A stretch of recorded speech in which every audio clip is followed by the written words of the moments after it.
All right, we are going to call to order the June Disadvantaged Business and Workforce Advisory Committee to order. I'd like to welcome everyone who traveled here to lovely, are we in Minnetonka or what? Where are we? St. Louis Park. St. Louis Park, neither one. What city are we in? We're Wait, close. hold on, I'll We're be close. first. You need to get out more. St. Louis Park. I know we're close to all of them. But thanks for traveling in and being in person for this meeting. And we can get down to business. I think there are some, I would call important things on the agenda today that we'd like to discuss. I think, Tyler, we can maybe take a picture of or whatever you want to do for the sign-in sheet for the roll call. Yeah, roll call, the sheet was on the table up front. If you saw it coming in, we're able to sign it. If not, you can grab it and pass it around you. Just make sure you sign in, then I'll capture that and I'll send that in for who was able to make it. All right.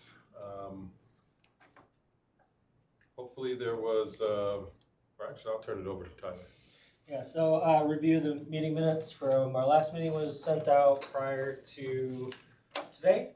If you had a chance to review, if you have anything that you want to add or edit, please, you can let us know now, or feel free to send an email to either Ashante or myself with the edits or changes or additions. Any edits or additions that anyone wants to note now to the last meetings?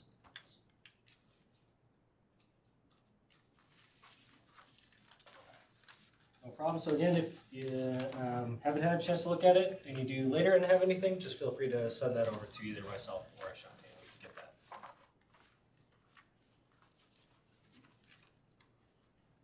All right. With that, we can move on to project update. All right, Jason, give me a little time here so I can, all right, real quick. As you know, there's a lot of work going on at the Shady Oak Station area. One of the elements is the new 17th Avenue. You can see that's far advanced. There's some striping left, and we expect that will be open sometime early this summer. So that's the extension in Hopkins. The station would be, we're looking north here. The photo on your left, the station would be to your right. And of course, that's also at the juncture of KTEL and 5th reconfiguration. So there's a lot of work that's going on there. It's a big milestone once we reopen that, which we're anticipating to do all those elements by the beginning of July. Thanks, Jason. And again, there's that junction I referred earlier of KTEL and 5th. Again, with 17th at Shady Oak Station, you can kind of see Shady Oak Station to the upper right there. You can see new signals there. There's some new signal houses, TPSS stations, and we're basically looking from where you are on KTEL Drive and approaching that new intersection. And for those of you who don't know, that 17th Avenue and that area is right on the border of Minnetonka and Hopkins, so it's kind of a shared station area between the cities of Minnetonka and Hopkins. And now we move considerably east to Louisiana Station in St. Louis Park. You can see that's well advanced too. The new plaza work that they've completed. The station, you can see the train rail behind that and the new train connection. And we've got, I think, over 100 parking spaces there as well. And then Blake Road Station in Hopkins. Again, that's advanced. That parking lot was recently completed. They put the wear course down, and so we got a lot of signage you can see is going up. You can see light posts going up. That's right off of Blake Road, so we're kind of looking south from here. Behind us here to the right would be Pizza Luce. And of course, we'd like to point out the development there. That's about 865 units when it's all said and done. And if we were to turn around on the other side of the road and look north, we'd see what is the first phase of another 800 units. So there's a lot of development following this. And Beltline Boulevard Station, again, you see looks like some sidewalk work going on here. Of course, you can see the pedestrian bridge. Just for those of you who are interested, you know, our trail segment, if you're a bike rider, we are anticipating the trails from Shady Oak, from where Minnesota River Bluffs meets the Cedar Lake Trail System across 11th, to be all the way open in the next few weeks, all the way to France Avenue, which is a big milestone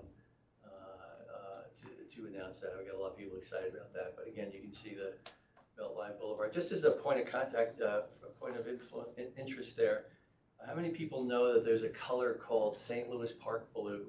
Wow. It's kind of funny because wherever you go in St. Louis Park, they kind of insist on that blue. It's on every station. You see it in the downtown area. That there's St. Louis Park Blue for you at the top of that station. And of course, the ongoing work at Kenilworth's going very well. Moving ahead with that, I think they're at least, they got another third of cells they're completing. Of course, this is looking from around, not quite sure, west heading, okay. So we are looking towards Sika Towers there from the western side. Are these the condominiums at issue? That's correct. Those aren't, well, the townhomes. The They townhomes, call it, the condominiums will be on the other side of the street, but same issue. And of course, you can see some of the complicated construction going on there. I mean, I've always said that if we had been videotaping that in advance, when it's all said and done, this could be a great engineering project on television.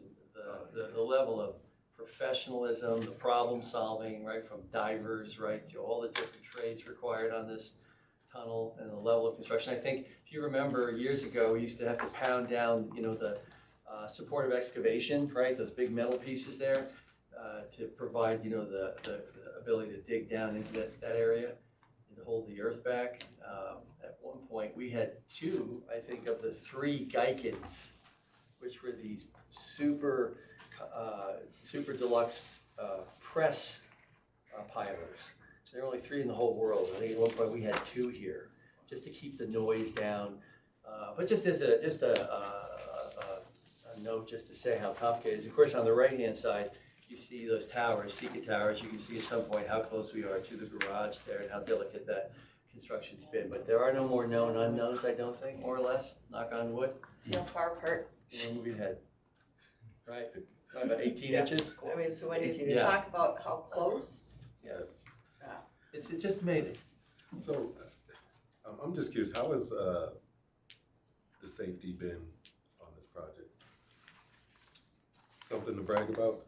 I think we kind of fluctuate, right, year to year and with manpower, but last year I think we were right around industry average, if not just touch below it. So what is industry average? it floats, that fluctuates too, but I believe it was like 2.5 or something last year. We were like 1.9-ish, I wanna say. Don't quote me, but it's right in that area. I have it on one of our slides. But on that last slide, you could really see the scale of, with the people there and how Yep. that. It's right, I mean, at some point, we're digging down 40 feet. It's like a 10-foot slab right underneath when you do the tremie seal. Then you have to pump the water out, and then now you can see the tunnel on your left-hand side there. You can see a bit of it, but we are holding tunnel tours. If you guys are ever interested and you want to go for a walk inside that tunnel, please let us know.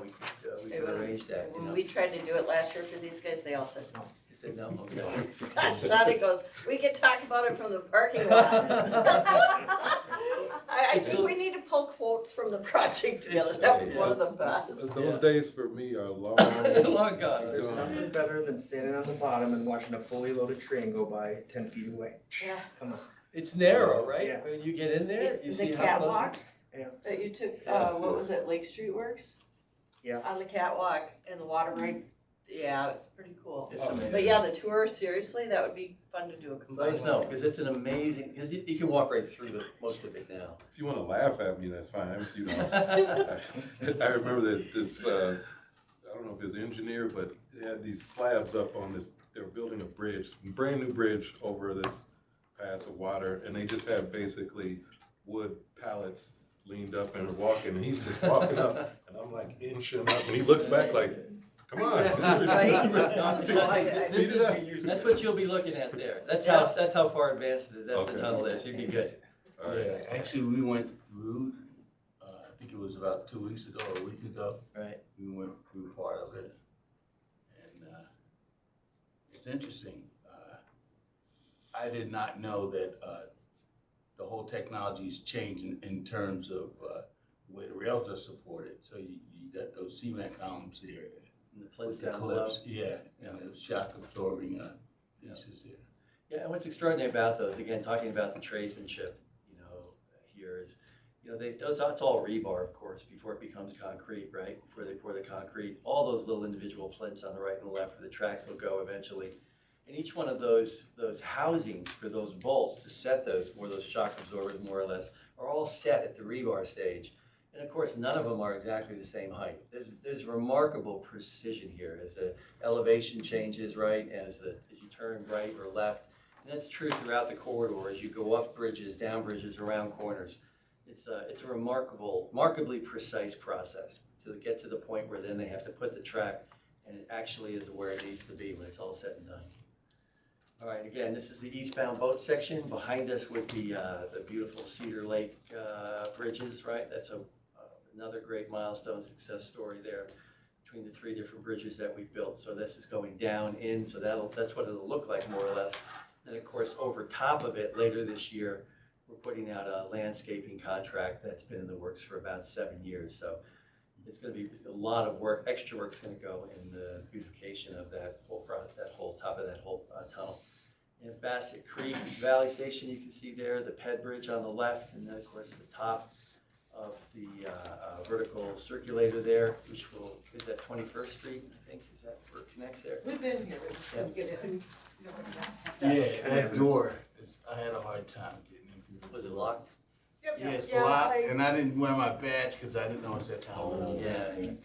So, Sorry about that. And then, of course, we're heading toward Minneapolis here. You can see the track work going on here. And you can see the farmer's market, the Royalston Station, and you can see in the distance there as we get close Oops, to sorry. the 7th Street Bridge going Hey, you threw to, my bag? I know, I fell off of your bag. connecting to Target Field.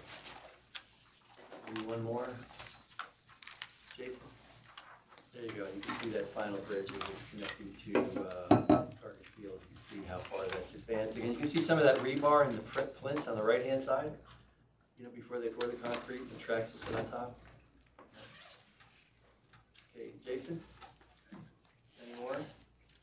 And just a few systems photos here. Again, you can see the systems wire. I think there's over 74 miles of messenger and signal wire carried throughout 14.5 miles, right, on the arms, and over 800 catenary poles. So continue to make progress on that. And interlocking signal house on the right-hand side here in Hopkins. The track switch. And of course, you guys have seen the TPSS stations. We've got 19 of them, as you know, throughout the corridor. This is a lift, crane lift, so you put it on top of the foundation. All right, thank you. Any questions about any of that? It's fun, yeah? It's fantastic. Congratulations. Thank you. Nicely done, great. Thank you. Appreciate you showing up for the last 2 slides. If I can do that for you, it's.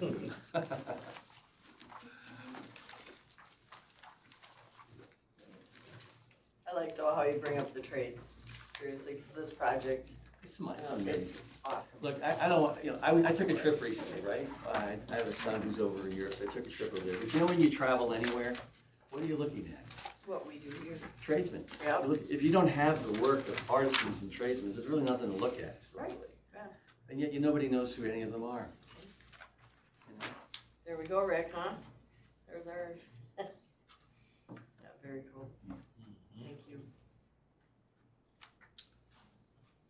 All right, we can move on to consent business items. I know that the reports are part of the package, so hopefully everybody picked up a packet on their way in. And joint venture. Krista, I think you're on. Yes. All right, Oh, sorry, Huh? sorry. I Oh. skipped over my man here. Yeah, the reports. Cool. We've had All changes. right, so slide 21, Jason, next one. So for DB achievement, numbers are reflecting 16% goal and 23% achievement, something I would like to note is that that doesn't take into account the final credit counting per se. Because for some of the suppliers, that's 60% that they get credit for only. So this is just what's billed to date, so that final credit counting is something that we do towards the end of a contract. So if we're applying some of that credit methodology counting, then I think we're much closer to 17%. So this is just reflecting what's been billed to date for each of the contracts. So overall though, if you're looking at both of the construction contracts, it's 22% achievement across the construction contracts as of April 30th. So, next slide, please. And then this is just showing the contract achievement over time. As we're progressing, it's continuing to march on along, and as we get closer to the finish of the project. So, next slide. Systems contract. We'll probably hear more from Mike later, but it's continuing to progress along, and achievement is continuing as well. I believe that the achievement for the systems contract is at 14% when you factor in all the suppliers. So, next slide. And then so far as like all the contracts overall, just aggregated. So when we're looking at that, this is the just aggregated data regarding the contractors, DBE contractors on actually all 4 contracts that we have so far that are construction related. So we have the OMF demolition, Franklin O&M project, and then system and civil. So this is across all 4 contracts. Next slide. And this is the slide that just shows the DBE participation of those contracts defined by where the DBEs are based out of. So Minnesota has a huge chunk of it. I think that that's beneficial to the local small businesses here. And of course, we have some contractors that are providing steel and various other items, big ticket items from out of state as well. And I believe that's the last slide for DBEs. Any questions? Yeah, specifically, is the second total is Florida in that case? Yes. How would Florida be able to get that much data compared to the other like states in this case? Are there any like factors in that case? No, this is so far just, there's a contractor that is based out of Florida. So this is just reflecting each state and the contractors that are from each state.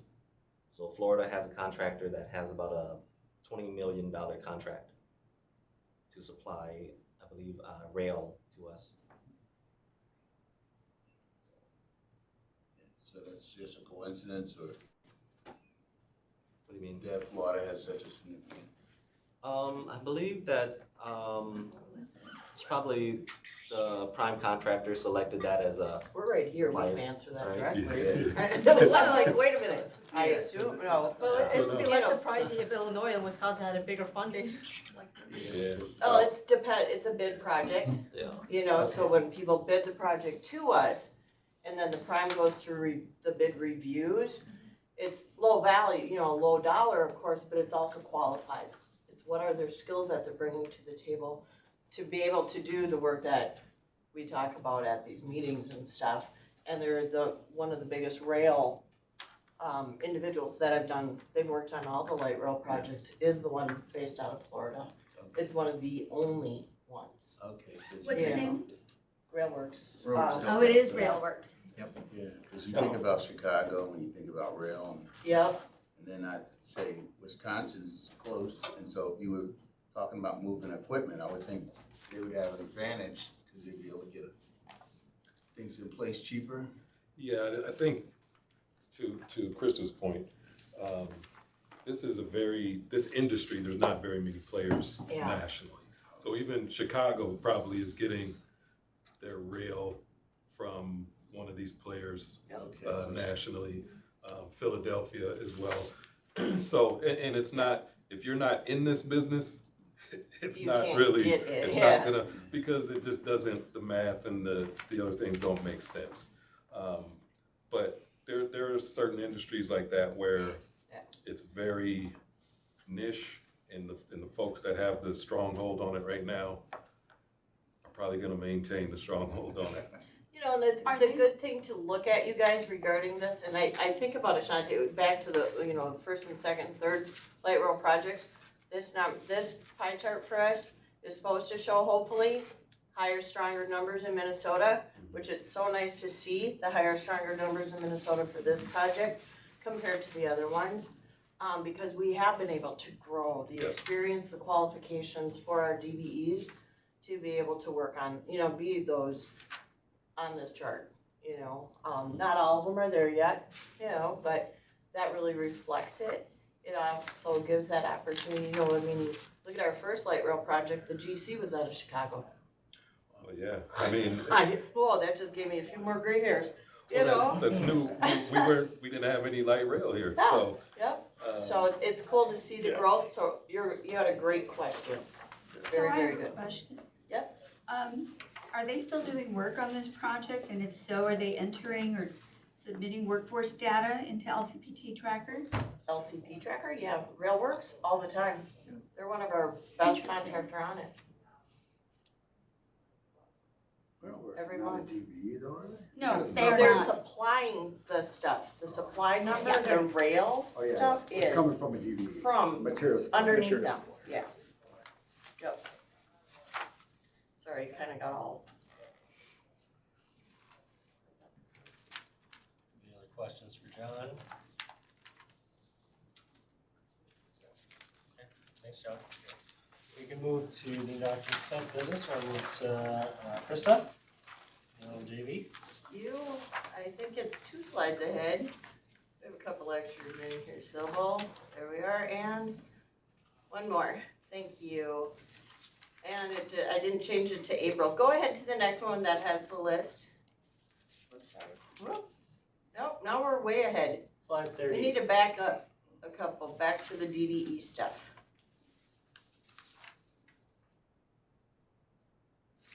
So cause I didn't put in the slides the actual, it'll show you the list of DBEs that we're on for, and it says March, whoops, May. Hot and heavy, you guys, there's a lot of work going on, our DBEs are out there. PWS and Gunner are 2 of the biggest, with workforce and contract and everything. But I really wanted to let you guys know that we've been working very closely with, the council and our subcontractors, both first year, that's why, thank you, Erin, Egan is here. But our DBEs, making sure all the outstanding items that are out there either on council's plate, our plate, or the DBE's plate are being taken care of. Because we have to take that time to make sure that things are getting taken care of and there's clarity for everybody. And we're gonna be moving forward with these, companies, working on lessons learned from this project. For also to be able to provide that type of support before the end of it. So there's our list of great DBEs we have on it. There are issues, as there are with any contractor, and sometimes tougher than others, but it's nice to have that team to be able to work together on them, so. Any So, questions? yes. So I heard right before the meeting that, is it Stonebrook that is selling? Was it, so why are they still a DBE? They're They're still DBE to the end of the project. Who? Stonebrook. Oh, Yeah, there's a process for decertification if they are no longer a DBE. No, I know that. I used to work at Mendez in the DBE program. yeah, for others, we can count we do count towards the project goal, but we can't count it towards our overall goal that we submit to Yeah. FTA. Is that for the new regs? Or is that the old reg? That's the old reg. So the new reg doesn't apply to this yet, this project? No. No, when it effective May. Yes, I mean, yes, for the most part. No, that's my Short next. answer. Yeah. No, I mean, the short answer is yes.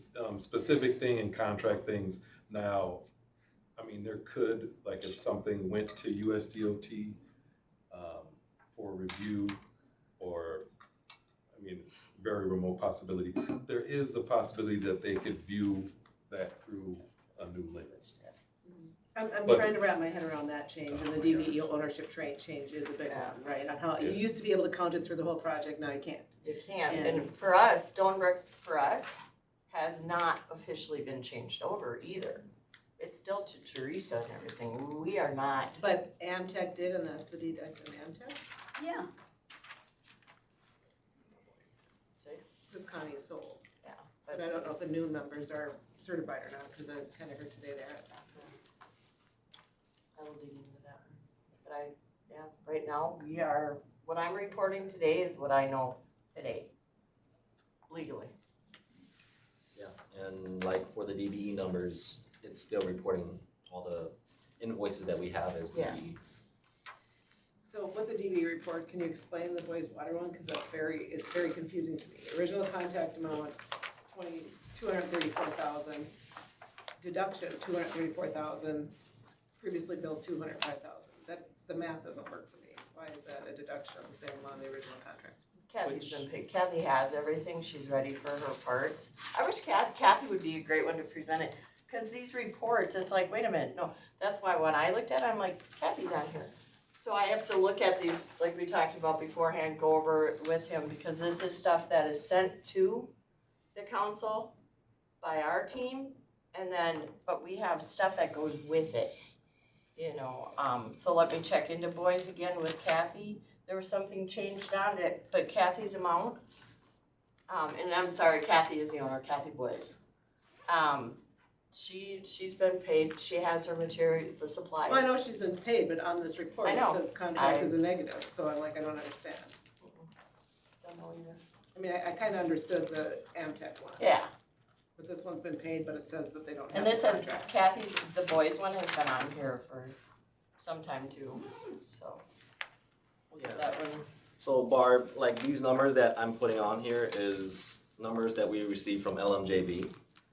And they report to us what's been included, added, billed for to date. So I'm reflecting that within here as they report out. And then we ask them to submit stuff into CMS so that we can keep track of the invoices to date. Here's my question though, and we talked about this, is we have this huge report that we submit, and our guy, Luke, is not gonna sit and remove things because we need to keep it for the entirety of the project things.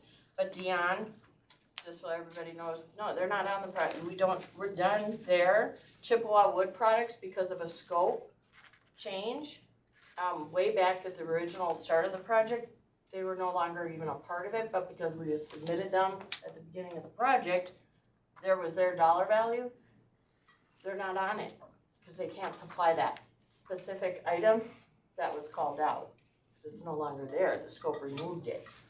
So it wasn't, so, and these are ones we have talked about at meetings.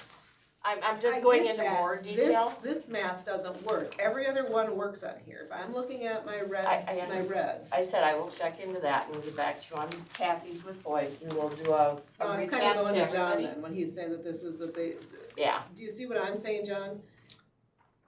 My contract changes to date. If it's red, that means that was a deduct to their contract change. You have a deduct to the contract change of equal to the contract amount, and yet they've been paid almost the contract amount. So the math isn't working on that one, is what I'm that, saying. not even close. So my guess is that when they submitted this to us, they lumped in that 900,000 and moved the 200-some thousand and put that in the wrong column or row. But I can't say that because I'm not the one who's submitting that stuff, and I'm just reporting what I get. Yeah, let's get a, Yeah, we'll a recap. commit to getting the right answer to you, but it just seems like this is not the first time this has come up. Am I No, you're Another correct. one another time. Yeah. It wasn't Yeah, this it has come contract, up. but it was another one. Yep. And it just Agreed. throws me off, like, cause, those are the things I'm looking for. Who got more work and who got taken away? We'll get that answer. Thanks, and Ashanti. figure it out, yes.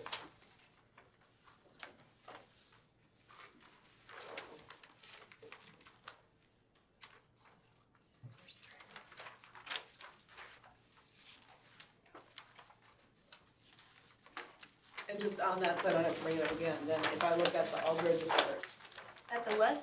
when I look at the report for Aldridge on Gunner, looks like it's a positive, but it's colored red, which is a negative, so I think that just might be the wrong color, but if you do the math, it's positive. Somebody forgot to, yeah. Well, there was So the a rest small would be in deduction. parentheses. So within the last pay app, there was like a small deduction, so we showed the smaller deduct. So if you can see compare the previous month's invoice, then you could see the difference there. So, I mean, we just don't have enough columns here to capture all of that, to put those numbers next to each other. There's space right here, you can move. Oh, gutters is supposed to be green, not red, if you do the math. That's all it is. Is it a deduct of 3.6 million? Oh, it's an addition of 3.6. I was asking John. Oh, sorry. No, so previously there was a adding of 3.6 million. And then there's a small deduct of maybe 60 something, so that number decreased from the last time, so there wasn't a way for me to, So Outline so that the out. overall change of dates increased, but there was a slight deduct month over month. correct. And this is supposed to be contract changes to date as an overall, so I think that's where I'm getting thrown off. Yeah. So there's been contract changes totaling 3.6 million to Gunner? Is Yeah. what this Increase. is how Increase. this looks. Increase. I know. Increase. Yeah, But it's what it actually an is. increase, so I was saying it should be green instead of red. exactly. Anyway, I'm just saying, we're at the end of the project, we should be able to have these. Should be easy at this point.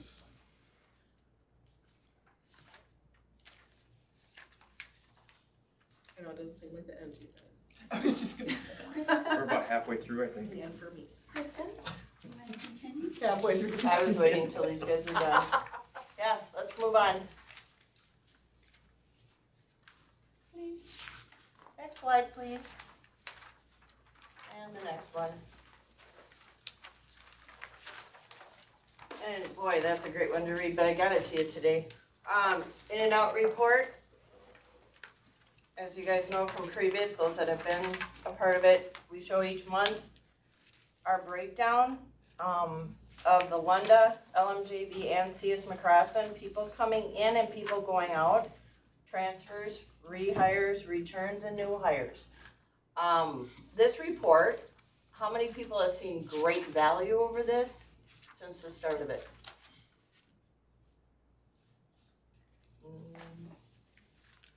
I'm gonna turn to my workforce folks from MDHR. Is there value in this? Yeah, the value, you know. Well, I'm wondering why it's dated January. Okay, that was an edit mistake that can be very easily corrected, but let's go back to the actual And- question. Oh, I know. I see, May. And, yeah, let me, Mine says May 2024. Mine too. I have January 2024. She's looking at the bottom of the template that I get from the council.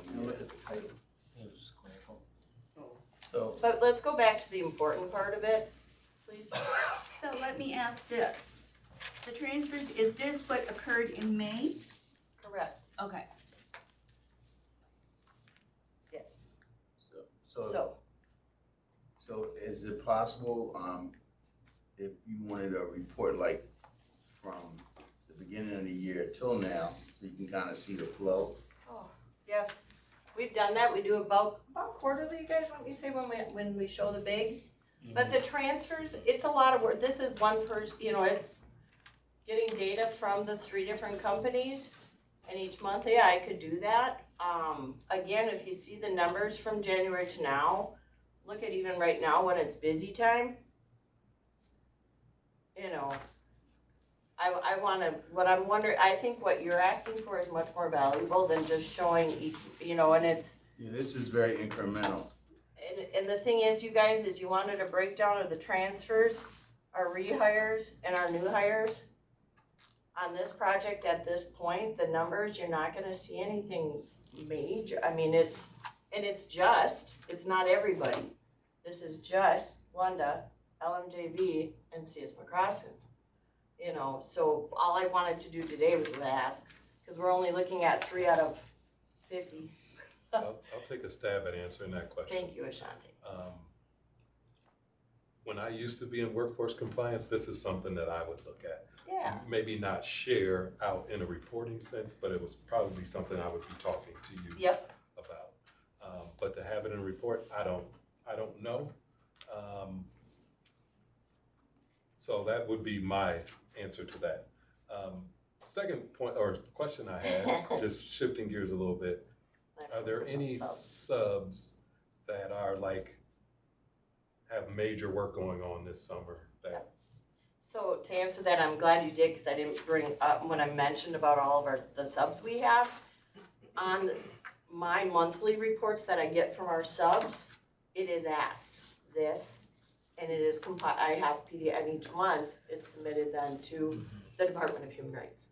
It's just not on a big picture. We That's- were asked last year to talk about us, you know, so that's why I was today going, This committee asked LMJV to provide this information. That's why she's doing these slides. but I'm showing, you know, big picture for us, our numbers are a lot less than our subs. So I mean, this right here, you know, so I'm wondering, cause we could submit, you know, each month like the subs do. But what about at this meeting, what is the value of having it just for us? You know, so it's kind of add to the whole discussion about the, I'd be fine finding an alternate space that we can go over this with you. thank you. Sounds great, Tyler, cause I can, you know, include it with our subs Yeah. and maybe do a total. Perfect. Ongoing. Okay, thanks you Yeah. guys. But you can see transfers, we had good transfers coming in this last month. The one thing I will talk about with regards to this slide is with Lunda and CS McCrossin, the magnitude of all your traffic these days are because of there's a lot of work going on right now, and they're on all projects. Do me a favor when you get a chance, please drive across the Mendota Bridge very slowly. Posted 45 miles an hour, and I go 40 on purpose and change lanes to make other people slow down. Those are That's not my you, is it, crews. Krista? Those are my crews out there working, and you wanna talk about some scary things that they're doing. But anyways, the project, we have a lot of great individuals out on the project that started a couple months ago because of the Great Kenilworth Tunnel that we have going on. So that's why our numbers, you're not gonna see a lot. Cause they're, you know. It's a mess out there on the roads. I was there Every time yesterday. we do a transfer, we don't count each, there could be one person that in the summertime transfers 20 times between projects, not to be bicycled, but to take their skill to that needed area. Well, I tell you what, I won't be driving on that bridge until it's done. Come on, When an engineer tells you I wouldn't drive on that bridge, then I'm not they're not, driving on it. it's not for the stability of the bridge, if you're No, walking, I'd I'm say, just saying, don't I'm go just on saying, it. once it's done, I'm good, I'll Yeah. drive on it. It's one of the most pretty, I think it's the prettiest bridge. The view of our Twin Cities is right there on that bridge. And yeah, I do stop. So, but anyways, on to the next slide, you guys. This is the great part. I think I did, oh, no. That's the next one that I'll do. But anyways, this right now, you guys, question for you. And it's a part of this meeting that we talked about for today. And Tyler and Elaine and I did speak about it quickly. Do you guys want me to be showing you where we're at, for the previous month, and for the job site total, broken down by the trades? Because we will do that and continue to. That way we are seeing visually and talking about our numbers. I like it. How about everybody else? value. Yeah, we asked for that. It wasn't all decided, it was a conversation, yeah, but I wanted to, that's why there's all the questions of what, cause I could give you a lot of different reports. You know, so if we could, I think project to date is very important. I like the breakdown of trades. okay, And I would say in terms of contractors, I think major, you know, contractors that, I mean, we don't need to know. The contractors got 3 people or, you know. hey, those are our DBE ones, whoa, come on, you know. I can give you those, I mean, but the thing is with the contractor, what I can do is not, I won't put them necessarily, we won't do slides necessarily there, but I can have them included in the master, you know, the handouts for the reports. So, no, that'll be great, cause we do like this, the breakdown of the trades I've always been doing. You know, and I did not do them today because LCP tracker is being a pain in everybody's, body. So, there's a lot of data missing that has already been entered. So, LCP tracker is so wonderful. If you have access to it. where are they taking you for dinner after this? I'm I know, kidding. right? I know, you guys, so I'm really sorry. I mean, I can give you stuff, but it's not gonna be accurate because, you guys didn't show up either. 2 weeks in May aren't shown. I didn't wanna bring it up because I know they're in there, you know? Yeah, we've been on site, Right? we're working. I'm like, hey, you know, so it was very frustrating. So we are working with LCP Tracker about it. But I wanna make sure we are really showing the great things that are taking place on the project. And I can give you the update of that, for last month, for female participation, we are at 5.5% for the month, which increased from like 3.5% the month before. POCI, for the month was 25%, but project to date, you guys, we still hold 8% female participation, and I do believe it's 27.5% POCI participation for project total, still. Even though the number of people is starting to lessen, that percentage is still holding. And actually, I see it sometimes growing, within the companies. That's the great part. So if you could go to the next slide. Here's the part that I wanted to show you guys. We can't read it. It's in the handout. We can't read that either. Have you seen it? It was emailed too. The slide, don't we email the slideshow out, John, or no? We do. Okay. So right there, you guys, you can, the upper part, the yellow, and I apologize, but they end up on the same page and they are. But if you wanna look, this is LMJV only for last month. So the top is the POCI participation. The straight line going across at the top is the 32% goal. As you can see, there's been points in the project where we have exceeded, but this month and last month, we're not just exceeding it. The LMJV team is killing it. They are exceeding it huge. The great thing is about that team that is exceeding it, think about the work that was presented by the council earlier, the type of work going on. The majority of our work happening right now is in the Kenilworth Tunnel. It is not easy. It is a hard part. We need extremely skilled individuals working on the project. There's our skilled working on the project. They have been with Lunda since the St. Croix River Bridge. So what, we figured the other day, 12, 13 years? Core part of Lunda is exceeding our POCI goals. Okay, guys, that's something. Talk about the cost for the dip previously, just what? Time of year, time of project, what's happening, Do you know what? so that's quarterly. So in the fall and winter, we don't have people working. Isn't this percentages? So why would 1% drop significantly? They're literally not, it's. If there's but 2 it's people on the hours. project, Mhm. and it's like Barb was talking about, these So are they're hours. only working 10 hours. Yeah. Versus 45, Right. 50. And if we have 2 people on the project compared to 20 people on the project with hours, those 2 people are gonna be superintendents. So there isn't, like in the winter, if we have only 2 people there that are superintendents, right now, they're on POCI superintendent. Yeah, Maybe I in see. 4 years, There you- 4 That years is a better from, yeah, answer than that it's winter. right. And to my question, and yeah, maybe But this that is is the truth something for construction in Minnesota. that Rick maybe can answer. Because at some point, we wanna get to in the industry. Yep. Where, when you get to those layoff times. Yes. That it's, Equally distributed. right, and I think that's kind of what, Yeah. what Maura was asking. So I don't know where we are, industry-wide in terms of building that and getting us there. But that's kind of a question, not just for this project specific, but for the industry. I can't provide you industry numbers. I can provide you registered apprenticeship numbers, Yeah. but that's the beginning of the pathway in. Right. But anecdotally, I can tell you that I attended the Women Building Success event last week. And from people who, from my program, are getting into the industry, to PMs, job soups, project, just the full gamut of tradespeople, tradeswomen who are in the industry.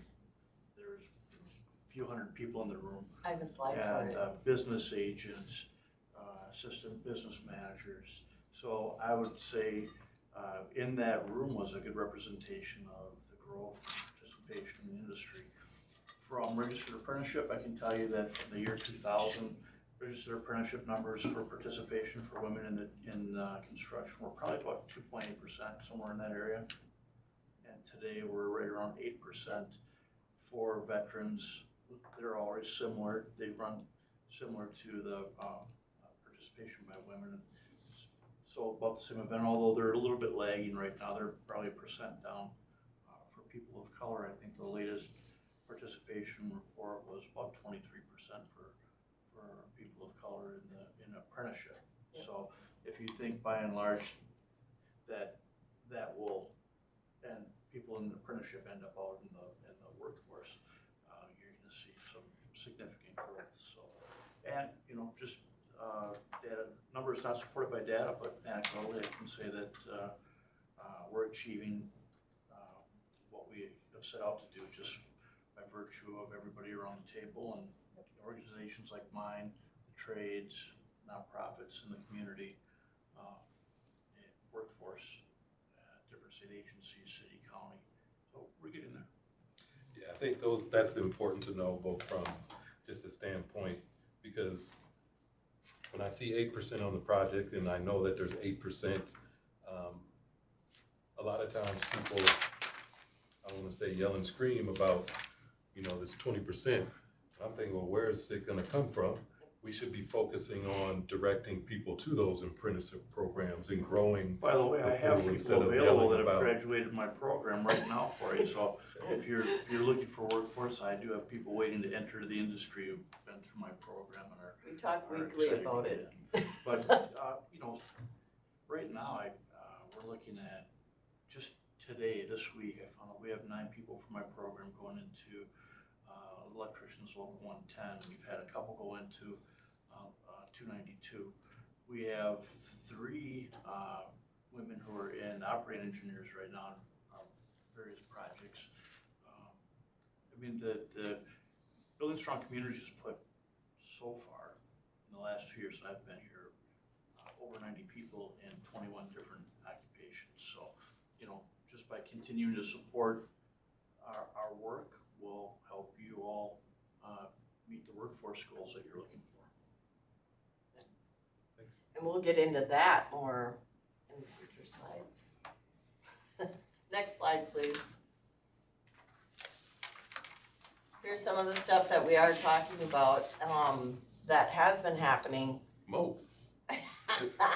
So Rick and I both attended, which, shocker, the Cement Masons deed MnDOT program that they've had going on since the state capitol project. So think about that, that's been 12 years now. That MOC and the Cement Masons have had the partnership, this great program. There were 11 that graduated that day. Only a few dropped out leading up to that, 2 or 3 I think it was, but 11 at their graduation. And the day of graduation, you guys, yes, I did hand him his Lunda hat, hard hat and vest. He's the gentleman on the right-hand side, the very tall one. Makes Moke look even smaller than no. Manny is our new cement mason working for Lunda, not for the LMJV, but for Lunda. He's a great individual. I check in with him every week on how he's doing and also work with Moke on that one. So there was one of our big success stories in the last month. Next slide, please. Hubert H. Humphrey Job Corps. Rick, I put this on here for us. They're a great partner that everybody, we're trying to work hard on bringing back the relationship because during COVID, there was a change of people at Humphrey Job Corps campus.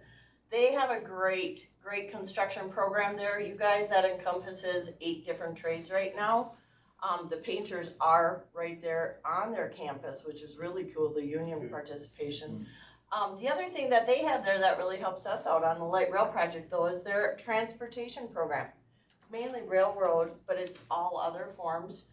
It is the rails, the light rail and everything, so their individuals for this next school year, both construction and transportation, will be getting a touch of the trades on the light rail project. They'll be doing the build a bridge project for it like we did at Junior Achievement. There's gonna be some really neat things coming up with Job Corps.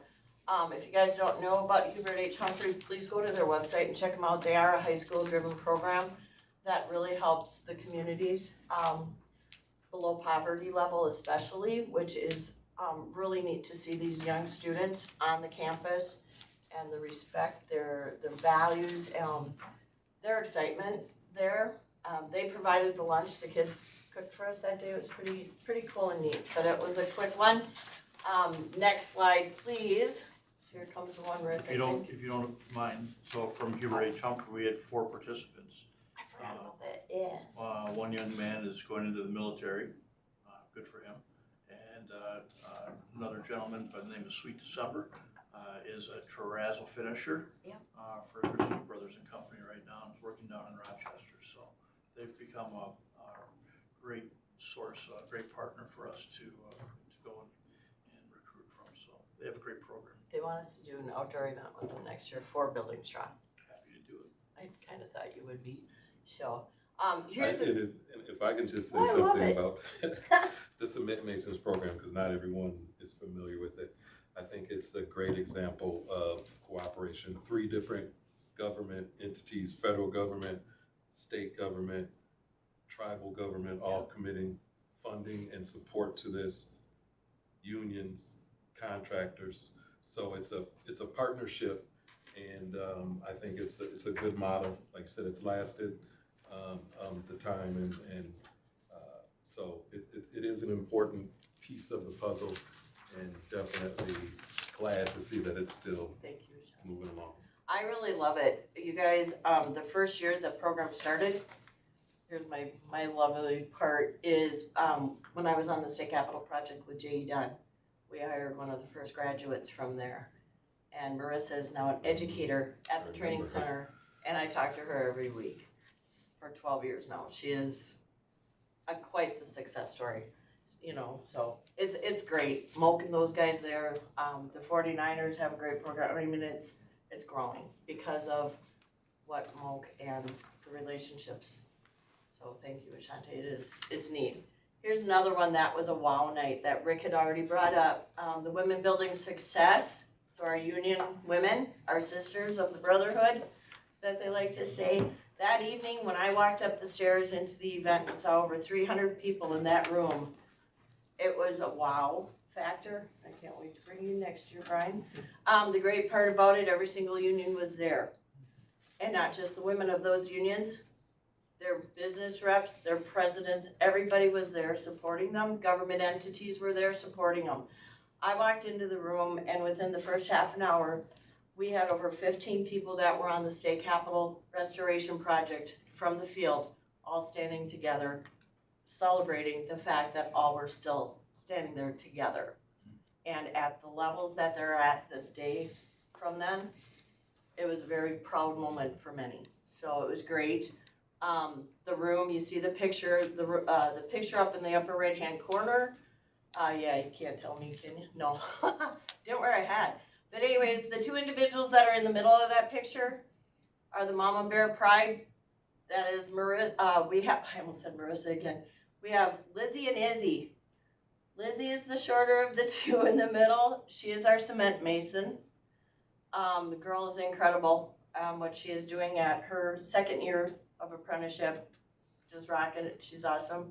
And then Isabel in the, of course, safety yellow, is our crane operator. She's in the later part of her second year of apprenticeship. She is in a crane.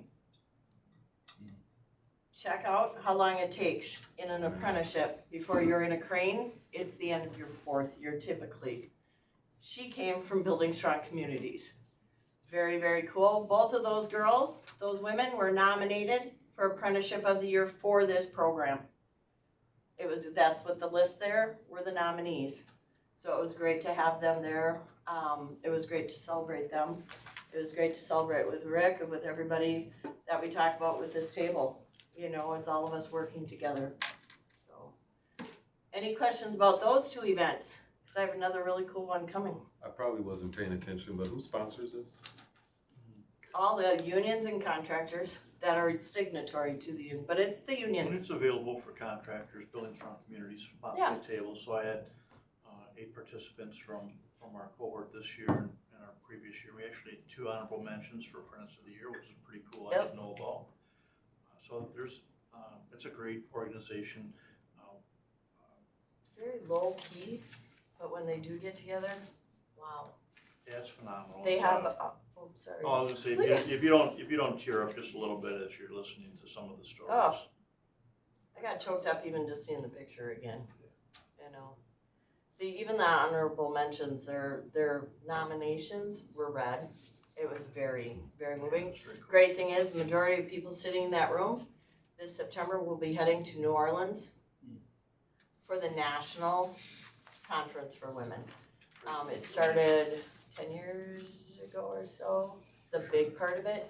It has tripled in size for attendees. It is huge, it is amazing, it is powerful. I did a virtual call last year with the group.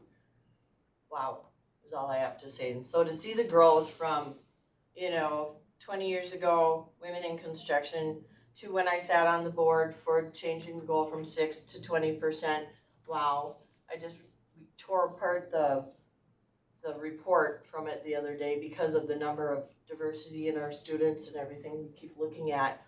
Keep in mind, you guys, in our high schools right here in the Twin Cities, over 45% are people of color in our Twin City high schools, you guys. So when we talk about our numbers, it'll happen. It'll happen. It just doesn't happen overnight. So, any other questions about Women Building Success Program? Otherwise, let's go to the next slide. And this is my last one for the previous, when we talk about those relationships of the different entities working together. Here's another great success story. And this is the local 49ers and MnDOT and Terrell graduation. I had the honor of driving up to Hinckley after the night of the Women Building Success Program to the Hinckley.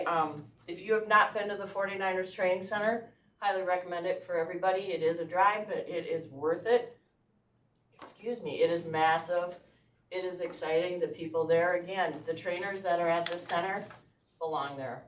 They are so, Akithia, who came from Lunda, Mahela. She lives in Cloquet. I mean, these people, they're incredible. They're excited. But look at the graduates. I know you can't see them because they're really far back. The honor for me was the first hour was the contractor meet and greet. It was so low key because there were only 6 contractors at that table for that event. I was very excited to be one of those contractors there and was able to spend time with each one of those graduating from the program. They're all from northern Minnesota, Red Lake, Boys Ford and all that. These individuals are excited to have future. They've been given an opportunity to grow their families, stability and all that other stuff. There's stories for each one of them that just thinking about it again, wow. you know, and there are a couple that we are looking at sponsoring. But that one, another great one, you guys. So what I was showing you guys today is what I've talked about is our table. Everybody working together to help grow the future. But then we also have to keep in mind, Rick and I talk about it quite a bit, is that transition time when individuals graduate. And if it's during what we think could historically used to be a busy time, but now you never know. What can we do for those individuals between graduation and actual hire? So keep that in the back of your mind moving forward, because it's gonna be brought to the front of you. So that's it for that slide. I think I might have one more, maybe not. What do we have? Oh, jelly beans. Jelly beans! I knew I had it. And I didn't bring any for you guys. Hey, you guys, something we had yesterday, Wanda-wide, the entire company, all the way from the Light Rail Project, Coates, Minnesota, Black River Falls, Milwaukee, Hilbert, Rocheport, Missouri. We had a training. This was our third that we are doing company-wide now, called Diverse Perspectives. Yesterday, the training was race, ethnicity, nationality, and culture, kind of breaking down that confusion, because a lot of people tend to mend them all together. So all 5 of our offices had it. Our LMJB had a bonus extra training this morning at our staff meeting. Shocker, right, guys? So these trainings are really cool. They're very, very powerful on the message. They're very easy and simple. I'd love to do it for you guys someday. So there's your jelly bean, and it's all about jelly beans. Or Skittles this morning. Yeah, because the gas station didn't have jelly beans. Love it. It's pretty cool though. So it's a great thing that we are growing our internal culture at London LMJV, and I will be doing the same training for CS McCrossin. That's it, guys. Until we have future news of the fall big event, but we don't have that yet. Thank you. Thanks, Krista. Any last minute questions for Krista? Okay, turn it over to Mike. Yeah, thanks, Jason. Next slide. So, this is reporting for April and May. So good faith efforts.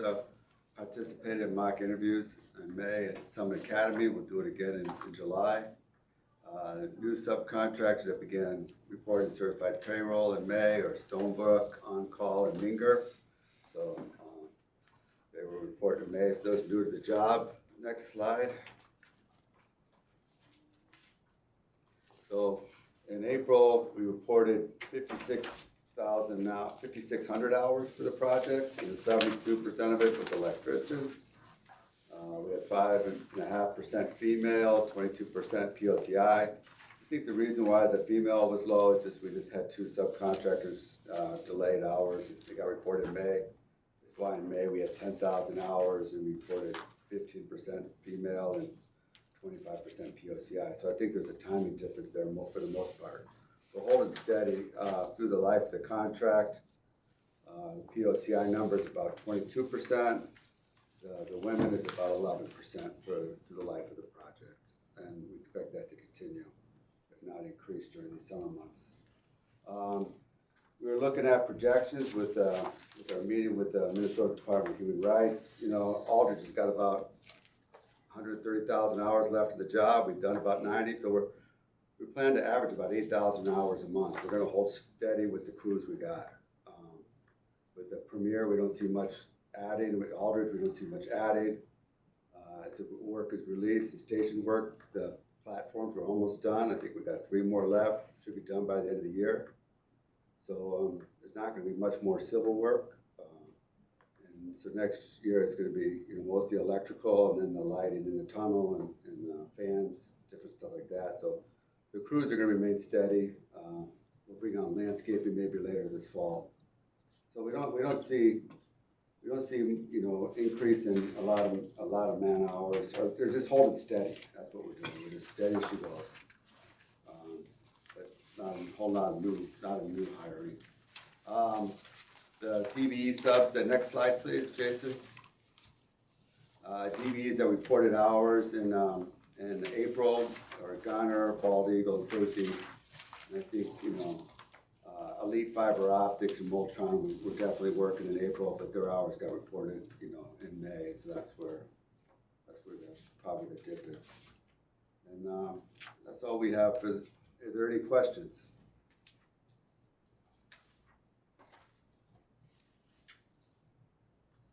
Thanks, Mike.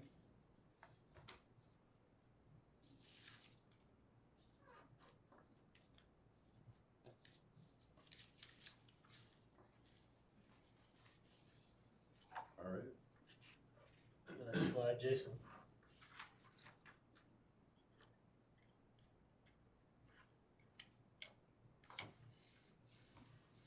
Next slide, please.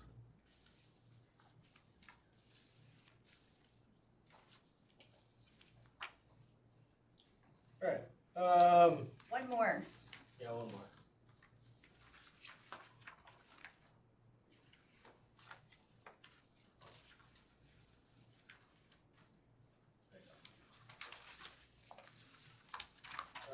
So we've been kind of tiptoeing around this conversation for the last few meetings here, and I think we teased it after the last one, and so I really appreciate you guys coming in person. I think there's value in having this conversation as a collective together in an actual room.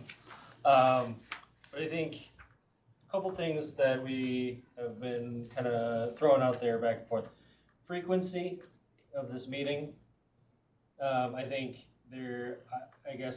one part of the discussion I'd like to have is this kind of growing feeling of, let's just name it, the last few, it's kind of been, you walk away, you're like, I'm not really sure what the intent and purpose and takeaway accomplishment was of the last few times, where it's been like 40 minutes, hey, here's a bunch of stuff, and then there's really not a ton of substantive discussion. And I think part of that too is where I'd like to get some weight of you guys is things that are left. What even are the kind of areas of value that warrant some discussion that people are seeking out of this collective? What is the intent of this time together? Because I know time is something that is not always easy for people to carve out, which is why I so appreciate you guys taking that. And I want to make sure that this space and this time is a good use of your time. So I guess I'd like to hear from the group. We've had a pretty consistent flow of the information, the report outs, the numbers that are already contained. But collectively, are there things that individuals are hoping to get out of this group that are currently not being provided? Are there things that are covered that are they even helpful?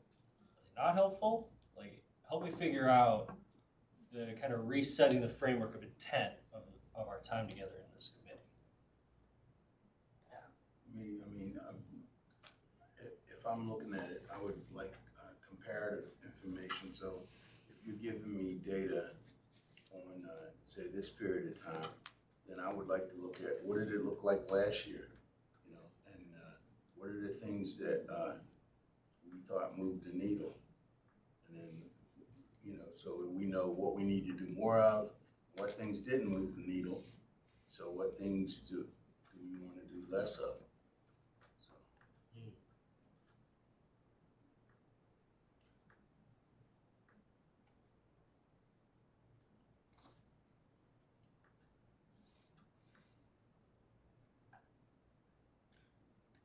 When you say move the needle, are you talking about in terms of participation? In terms of participation, in terms of helping the numbers to go up, and so if you're looking at, I think it looks like you're doing a good job of meeting the goals, but so if we're doing something right in an area, then we want to do more of that. But if we have some shortfalls in a given area, we want to do less of it.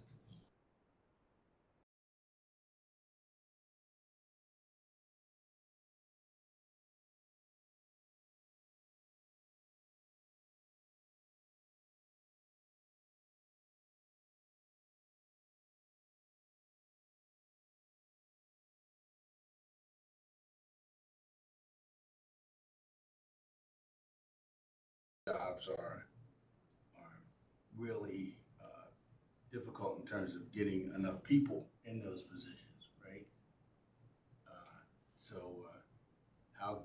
So if we look at how we're doing in terms of our output of bringing in more blue collar, especially the more specialized areas of blue collar workers, if we look at it, we need to look at it as we move along. We need to look at it on a comparative basis to see if we're doing better, how much better, and then what are the factors that make it better, and how can we do more of that? So it's like if you're making good cookies, then there's a reason why. Okay, so we need to find out what are the key ingredients to that. And Dr. Carter is a new member I was just gonna to say, Thank find you. out who you Because are. we this committee. You guys and he's needed introductions. a current council member. Yeah. So I'll let him introduce himself. Thank Okay, you, just to Ashanti. give you guys some background, formerly I was a recruiter for the Department of Defense. I recruited engineers, engineering techs. I was also a job analyst, analyzed engineering positions, quality assurance positions in terms of KSAs. And so, and also I had my own recruiting business. I recruited engineers, engineering techs, and fast food managers. And I formerly worked at MnDOT. I was also a diversity program director for St. Paul and Minneapolis for MnDOT Metro. So, and, That's where I recognize. and I have a master's in public administration and with a specialty human resources and labor relations. So that's where, hopefully, and I'm a paralegal. So I have a little bit of theoretical basis of what we're doing, and I've done it, looked at it from a practical standpoint. And I'm also a licensed science teacher, and I teach engineering to kids on a fundamental level. So, you know, I think we're all polymaths, if that's what you're wondering. And an avid pool player too. Right? Yeah, because that's physics, right? Yeah. Every action is equal opposite. I also build teach kids how to build rockets, launch rockets. I have a company called America's Fun Science. We do about 156 programs a year. I have about 31 different programs that I design. So we have ornithopters, all kinds of stuff. But the idea is, I guess, so when you look at engineering recruitment, when you look at minority recruitment, which is one of the things that I specialized in, you know, I've wrestled with those programs, but as a country, we're still probably always going to be wrestling with those issues. And so, but hopefully, we're going to get better at it, and I think we have gotten better at it. So I'm just here to, just another person to bump up some ideas and, you know, hopefully help make this stone soup, you know, palatable at the end of it, you know. So, Dr. Carter, if I'm hearing what you're looking for, because we've been at this for, what are we at, 6 years now, guys? Yep. 7, 10, 28. 52 months, according to Mike. That was just the civil side, that's just Yeah, the that's system just- side. Oh, They're this just is getting started. So I think that what They're we still would, babies. what I'm hearing would be helpful for you is to kind of get a summary over the last few years of where we've come, what we've learned, almost like a wrap up on the workforce side journey, of things. so I Yes, can what's see. the journey shown, what have been the failures, what have been the successes, and that's something specifically that you would want to hear, because we've Yeah. been hearing it on a regular basis, you're just Yeah. coming into it. Right. I don't know the story. Like, we all have an individual story. Right. There's a story when it comes to what we're charged with doing. There's a story that has its own story. And the COVID was like an aberration, right? Kind of disruptive for everything. But, you know, so we can kind of throw that out a little bit. But I'd like to know the story and the journey and It's helpful for me to know, like, we always talk about there's two sides of the coin here that like work together, and one is the DBE, the business side, and then one is the workforce side. And it helps me to hear that your specialty and your background is really on the recruitment, the workforce side.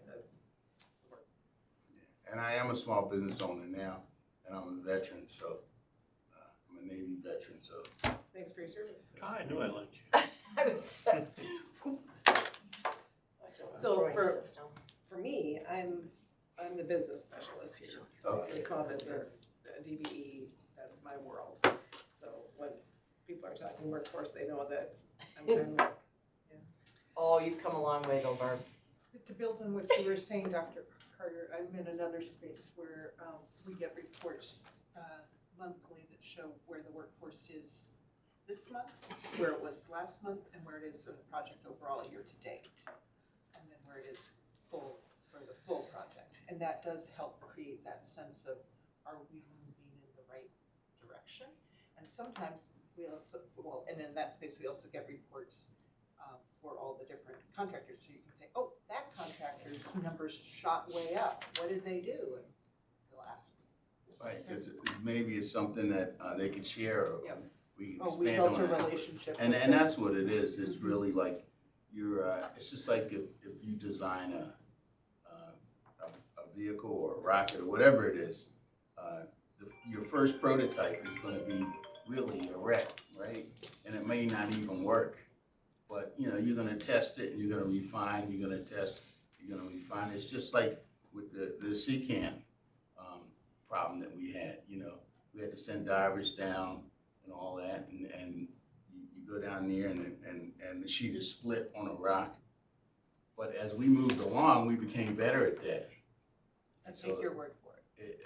Well, I don't know anything about and this, is the all I'm time saying. picked up. So it's just like any difficult problem, you know, you're gonna get better at it as time moves on. But you have to focus in on, you know, whenever I do something, I do a deconstruction, and I look at what I did right, what I did wrong, and then based on that, I imbue some learning and modifications so I can get better at it as I'm going forward. So I'm not hitting my head on the same brick over and over again and say, why is my head hurting? I would also chime in and just say that another thing that we've been doing for those of us that have been doing this for way too long, is that we're not just looking and analyzing what we've done on this project, we're comparing it to the last 3 light rails. So it's like, where have we moved the dial, what's gotten better, et cetera. So I think all that information is really positive to help tell the story you're looking to hear too. And to add on to that for Barb, what Barb said, you know, previously on this project, other projects, but what we're also doing, this is what Ashante and I talk about, is what are we doing on this project to get ready for the next, in the next? What footprint are we, what previous footprints are we enabling and continuing to grow? What footprints are we creating and supporting and growing? You know, like you said, keep going, you know, and what more can we do to bring others into that? When we talk about recruitment, it's not just recruitment of the workforce, it's recruitment of people that are on our side of it, this piece, but then also what are we doing for the retention piece? It's easy to recruit, yes, I said it that way, but how do we retain? How do we place Right. and retain?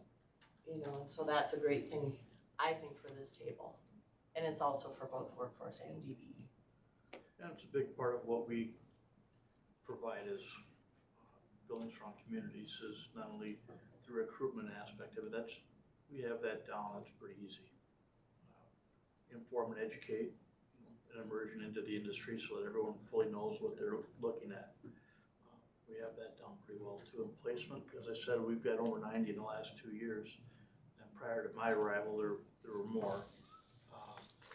But it's a retention piece, right? It's so that continued involvement, continuous contact with the individuals and supporting them through their apprenticeship and through their employment. And not only through their employment, but through their unemployment. Yep, that's the big piece we launched this year. Through their unemployment. So keeping in contact with them, keeping them engaged, I think is a big part. So the retention piece is something that I think we've really made a lot of progress in the last 5 years, 10 years. Culture of care.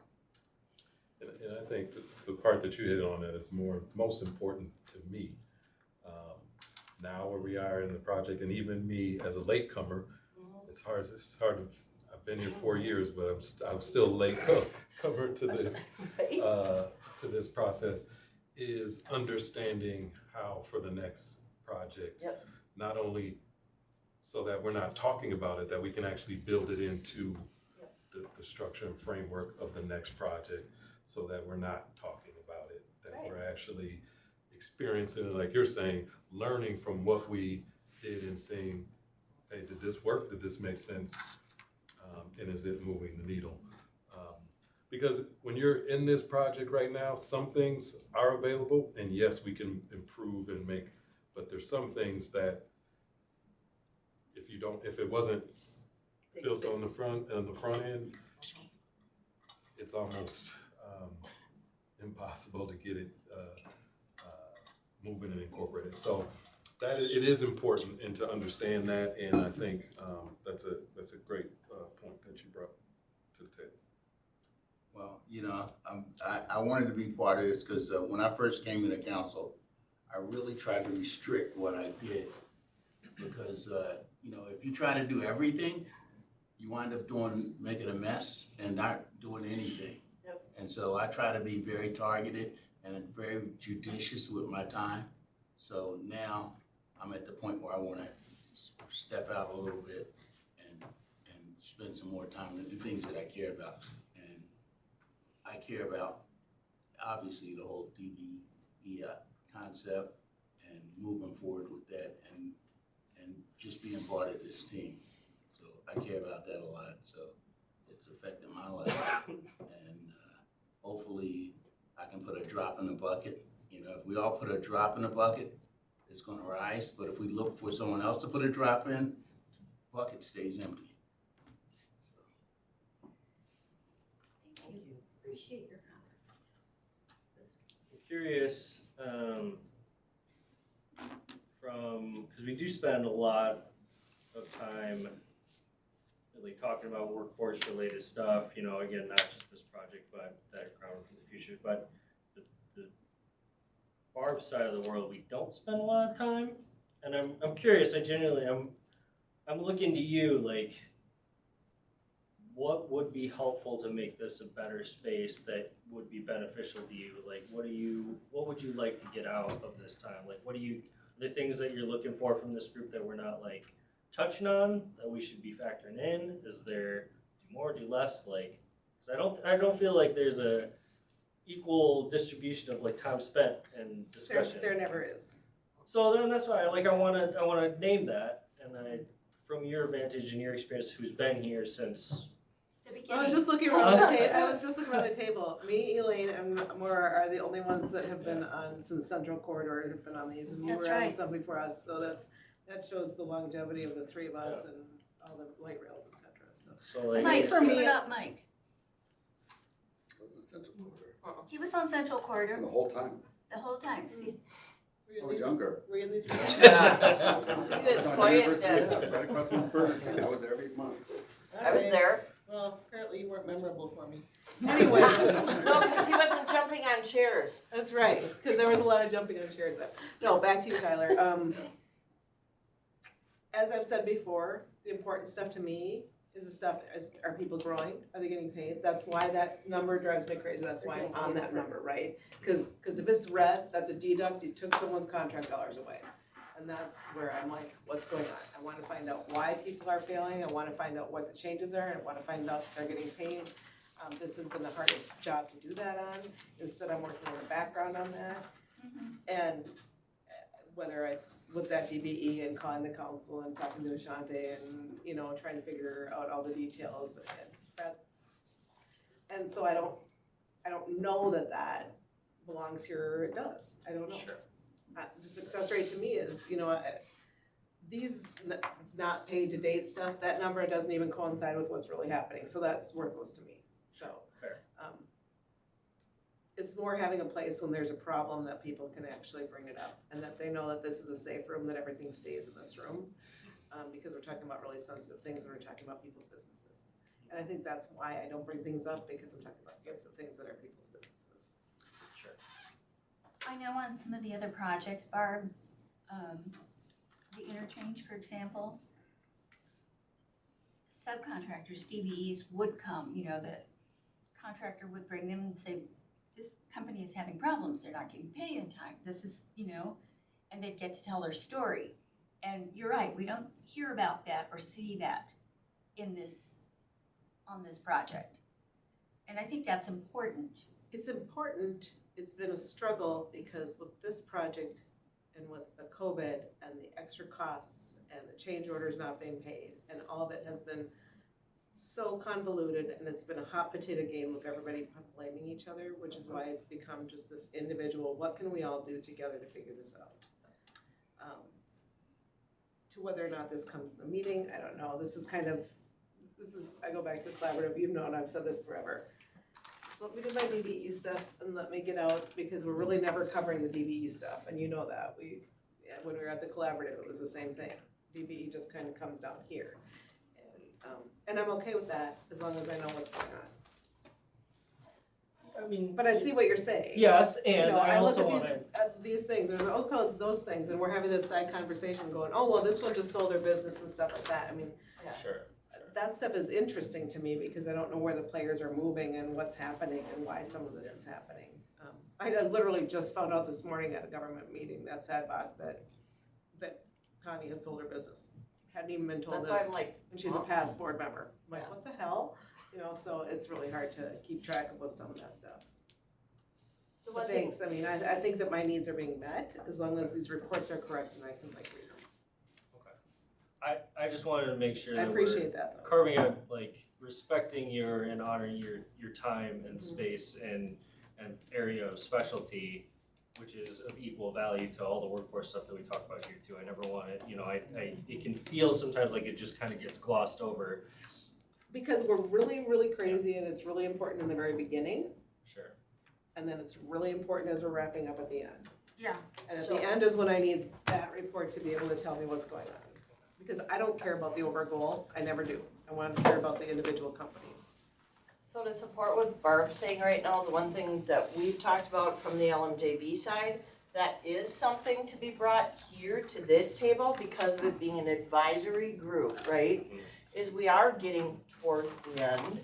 And one thing we've talked about is doing project closeouts with our DB. What are those expected, what needs to be done, you know, between now and the closeout process, for the DBEs? We wanna have recap story, we wanna be able to have lessons learned, you know, and have those things, but we also wanna help the DBEs as, well, in all the contract, but anyways, towards the end, and so that is something I would like to have as a part of this meeting here going forward, you know, what are we doing and what can we be doing, you know, as a group? I would love to hear people, DBEs, come in here and tell us how that project went.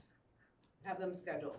Hi, I'm almost That's why I out. invited. I'm off the project now, my part's over, here's where I'm at. Here's what it was for me. Yeah, I'd really like to do a lessons learned piece, and you guys, as you see, And there I are, like not just lessons learned as an overall, but I do love the idea of having a story yeah, for us to hear from each of these. You talk about PWS and Gunner and how big they've gotten, but, you know, we know that, it wasn't easy, so their story would be good. talking about Amtech today, Amtech is no longer here and got rid and retired and left her business because of this project. I can assure you that this is a big process of it. There were 3 big projects she got screwed on in the middle of the pandemic. This happened to be one of them. So, those are the stories that matter to me in here, you know.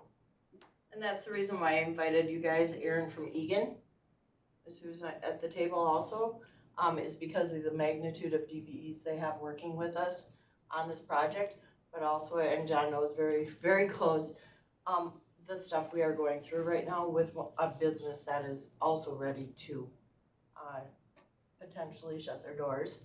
It's not something to be discussed at this table yet because they don't want to be discussed yet. But note the magnitude of work that is being done by Egan, huge, prepay.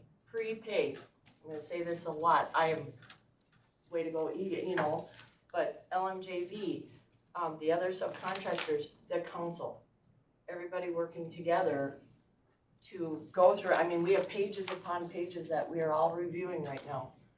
to get them where they need to be, but also to remind them, no, this isn't what happened, you know.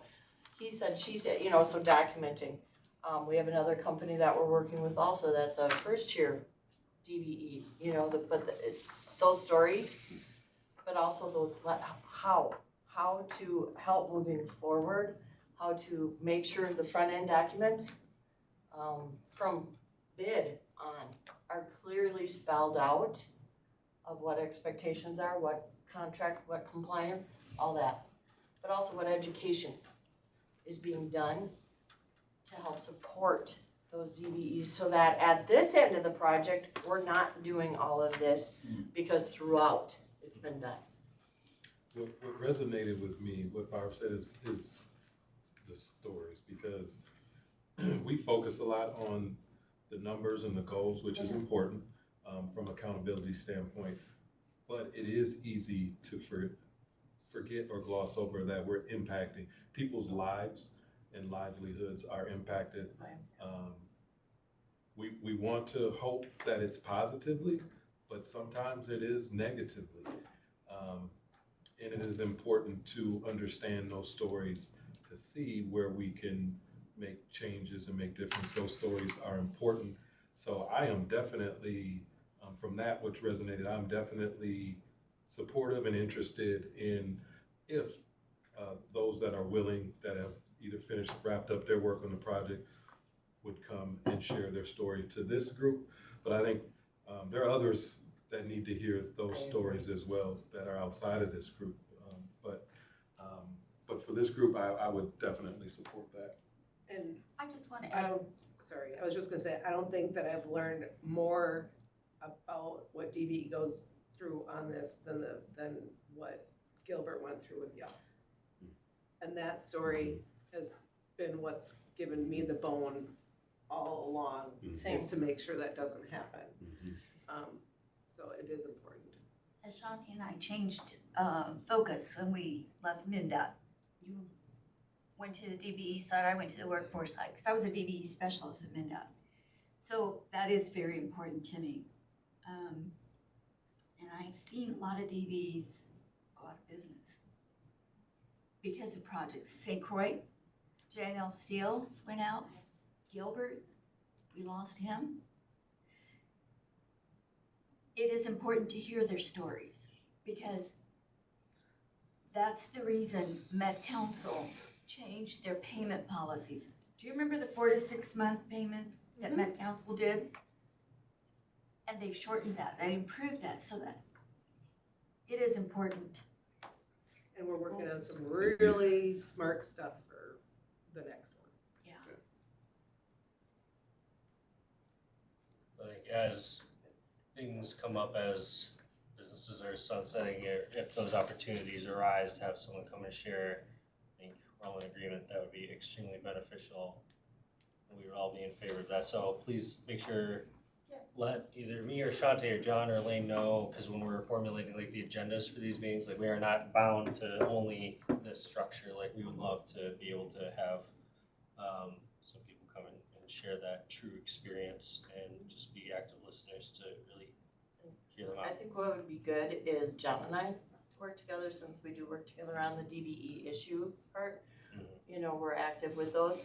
And just note, you guys, with Gilbert, he is actually working with the LMJV from Hennepin County on our DBEs and the closeout, what we just talked about with everything. He's gonna be an active part of that whole piece, which is very important. You guys, so, yeah, we will, John, why don't we start, like next week, start having highlights? Not highlight, I don't want a DBE guest. Give them, you know, their, You have people that are done, oh, I know. so they could tell us the good, the bad, and the ugly. Yeah, yep, I think we want all of it. yep, Full, I love it. full, all of it. Okay. I know who our first one I will want to quickly touch on frequency. So we've been talking, it's been thrown out there, is monthly the right cadence? Do we drop to every other? Do we go quarterly? How are we feeling? Thoughts? Keep it, change it? I personally would love to get away from monthly. And I think that every other month is more than enough time to do this, and I would not be opposed to once a quarter. And like I said, if there was a way to see the report still, like we did on those, in the winter time, that's how it would be. Meet every other, but continue to send the reports. Another possibility, especially during peak season, is to continue monthly, but to shorten the amount of time. I don't know that they always need to be 2 hours. I think the density of the content we could get through in an hour often, for the virtual ones, not for the in-person ones. Yeah, I would add that for our corridor management committee, where we're meeting with county, city mayors and all that stuff, we've moved back into a quarterly meeting, so those are occurring on a quarterly basis. So those have slowed down. And John, they moved from every other month to quarterly, right? Was that, or was it monthly? It was monthly, and then when I think they made the decision to roll back just because there wasn't that much to update on. So, yeah. When you talk about core, are you talking about Southwest Light Rail meetings? Yes. Okay. Corridor, it's a. Oh, you didn't say core, I think. You said corridor. Corridor, yes, corridor.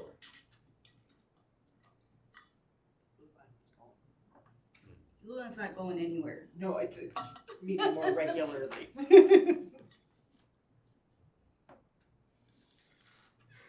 So I'm hearing monthly or shorter, or move to an every other or even quarterly.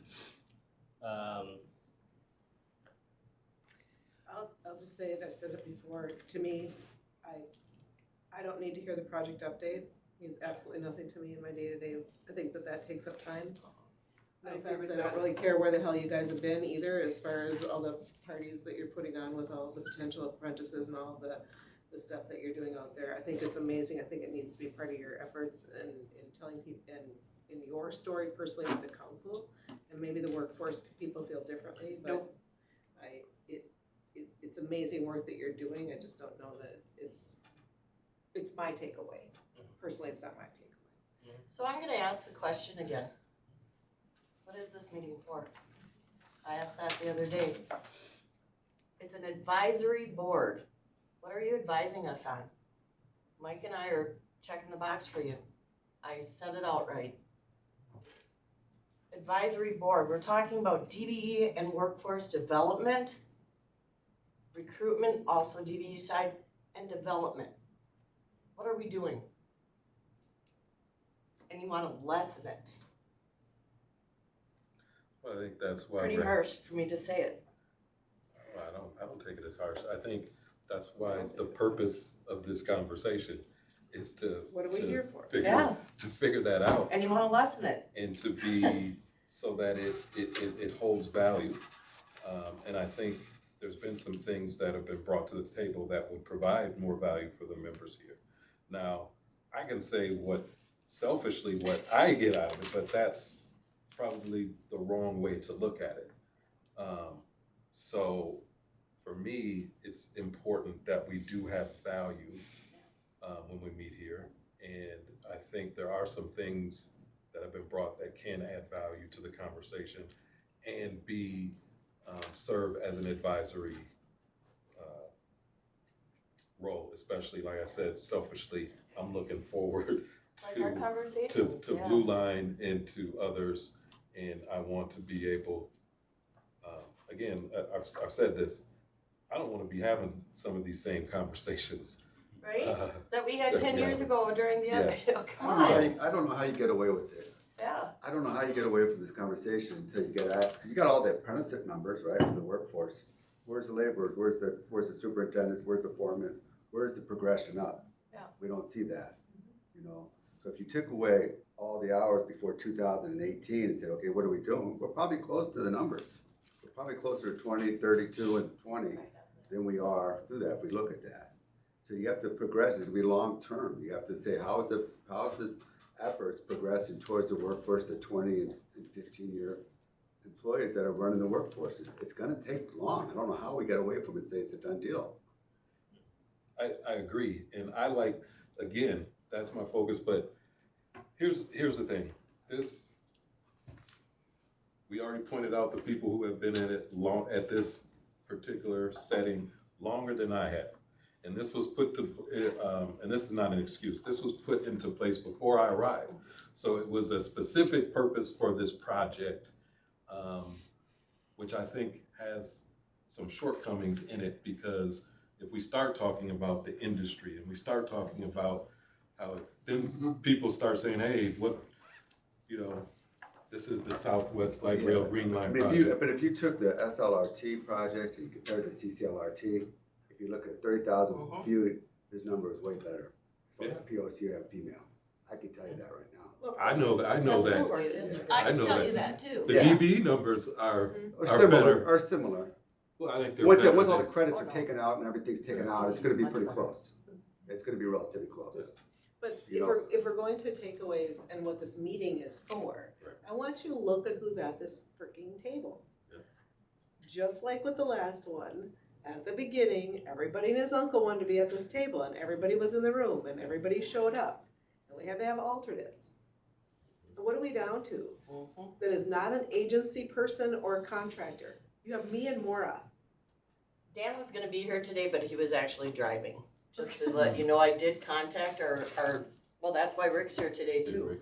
I reached out to the unions and I reached out to our CBOs that are key people in our Again, subcons. that's But great for today. We've not had a consistent what I was gonna finish saying is they asked what is going to be the value of them being here. And until that is determined, Because y'all already having meetings with them. yeah, Council, DHR, y'all are having meetings with them, so. Well, that's why I asked the question of what is the intent, what is the value, what is the takeaway use of time from the 2 hours that we spend together? My takeaway use of time of sitting on this committee is to make sure that this project is like meeting the goals that it has, it's successful, and that we can build upon it for the next one. Next one's gonna be my last one, just joining you on that, so. you should just take this team and just. I hear you. And Kristen, to be honest with you, to answer your question, what are we advising currently right now, if I'm being honest with you, nothing. I don't know Kristen, that I've offered, I'm sorry. if I'm honest with you, you asked the question, what are we advising you on right now, if I'm being blunt, nothing. It's like a board of And I directors. wanna add Go to ahead. that, because when this committee started, you were here, John, you were here. There was a lot of, and you were here, energy. The CBOs had input, tell us what we need. They asked this from the unions, they asked this from the contractor. And what I heard happening is, we got it. We don't need anything. That was essentially the message that they got back, and they've lost interest. And correct me if I'm wrong, Mara, but that was my take, and that's been the project throughout this committee. I think that's fair. And I don't think you were. It's been almost it's been 5 years now. But I think that kind of speaks to the idea of reducing the frequency, Chris. I hear what you're saying, but I would offer up that if we're not actively providing any sort of advisory role to you, then what's the value of maintaining high frequency? Or any frequency. If you're not advising us, I mean, we already meet with you guys on a monthly, which those meetings are huge. Those Yeah. meetings with you guys are the Yeah. candid conversations. I mean, my hope is that moving Right. forward, the structure and the value of the space, and why I ask kind of like the things like the decision of like, let's get some fresh people in here to Yep. share some new perspectives and have a change of pace conversation about outlook and what our takeaways are from. That's my hope, is that moving forward, it's not just like, let's go over some quantitative stuff that I could have just sent you via email. Yep. Call me if you have questions on it. As when I went, We I did the got my highlights, mini- we were told to take those out too. when I got my mini degree in nonprofit management and with some of the consultants that we've worked, I look at this as very much like a board of directors, right? So a non-functioning board of directors is exactly what we're doing right here, which is a reporting board.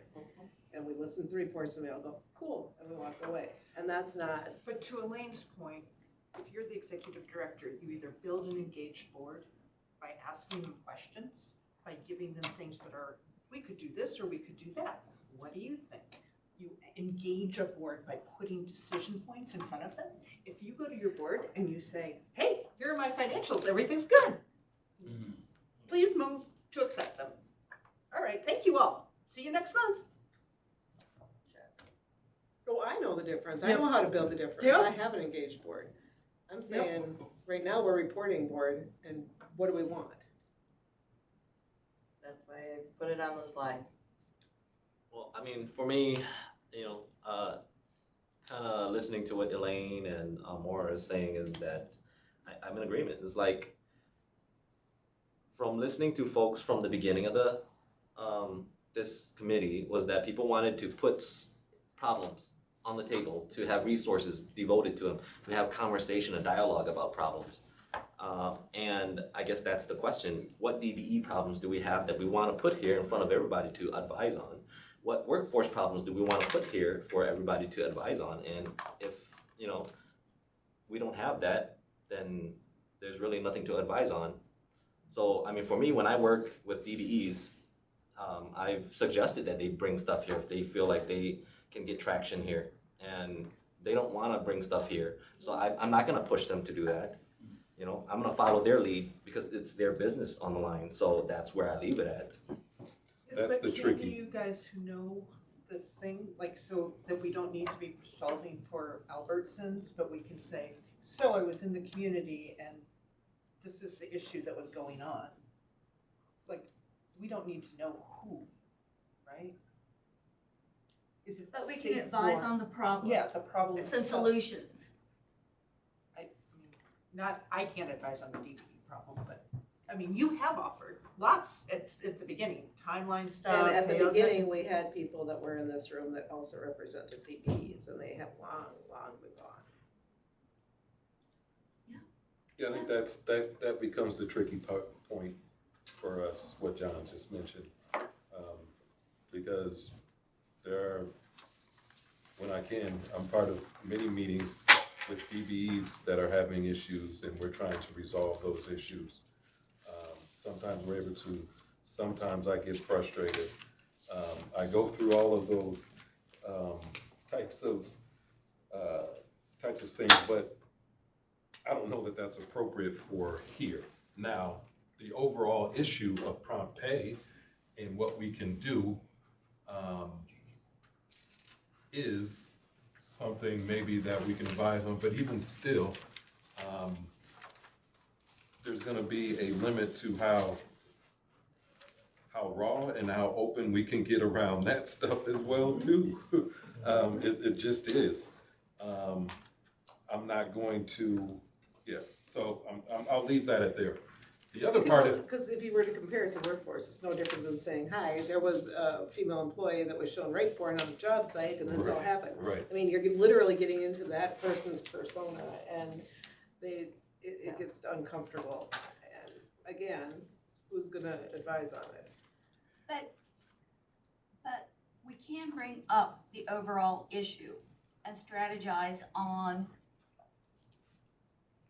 ways to ensure that something like that doesn't happen on the project again, or that put resources in place to make sure that a person has someone to touch base, with in the project, to make sure that there are ways to counteract those problems recurring. In the example you used, or when a DBE side, perspective, if somebody is not getting paid, we don't have to identify, like you said, the person or the company. Or if they feel that they were hired to do something, but the company they're working under is undermining them. There's certain things that we can advise or strategize on without identifying the company. and coming up with different perspectives that you can take back. We can do that. Well, I think we should focus on the things that do provide us value, as opposed to talking about the things that we know are not providing value. I very much would like to hear the stories of some of the DBEs that have completed the good, like I said, the good, the bad, and the ugly. Yep. That has value, not only to me, not only to the council, but I think to others. Being able to understand from the workforce perspective what has worked, what has not worked, what has been successful, and what I can use, well, actually, what we can learn from that aspect as well. But here's the other part of it. When we tried to move into a industry committee and break up and have those conversations, see your face? There was a lot of pushback around that and around having that kind of conversation and talk. So we did try to, go to how do we impact the industry as opposed to focusing on a project. How can we get the people in the room that have the good ideas and bring them to the table? But there was a lot of pushback around that. I'll just be honest about it. But again, I do want to identify what is going to be valuable. And I don't want to lose sight of the accountability and transparency that's involved in showing and answering questions about where we are today on this project. That has value to me. There's one of the answers right there, thank you, Ashante. The accountability piece is huge. But I didn't want to answer my own question. I was waiting to hear. No, I think if there's all of this to say to not put at risk a level of transparency that I think is owed and required. That takes priority of maintaining that standard of transparency to the public and to each other. And having said that, I would still not, let me say it in a positive way. I would be in favor of going to every other month. In making sure that the reports are sent out. They're available on the website for the public. And we're at a stage in the project now where I think that's something that we should consider. Can somebody remind me how much longer this project's going to go on? You really want an end 95 date? years, Spring of 27. maybe. Oh, that's my schedule, revenue. I will be dead by the time this project, before this project. Oh my Yeah. Start planning your celebration of life now.